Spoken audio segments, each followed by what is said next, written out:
ыраазычылык билдирип, президент Мээрим Жуманазарованы колон медаль алышы менен куттуктаган видеосу.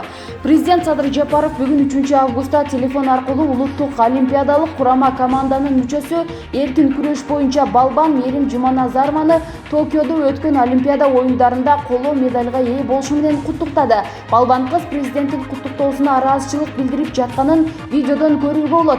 Мээрим Жуманазарова монголиялык атаандашын 11 эсеби менен жеңип коло медальды камсыздады.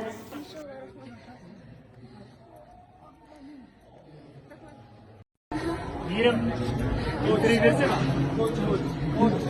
Рахмат. Саатыңыз. Чоң рахмат, саатыңыз. Иншалла, рахмат. Рахмат. Рахмат.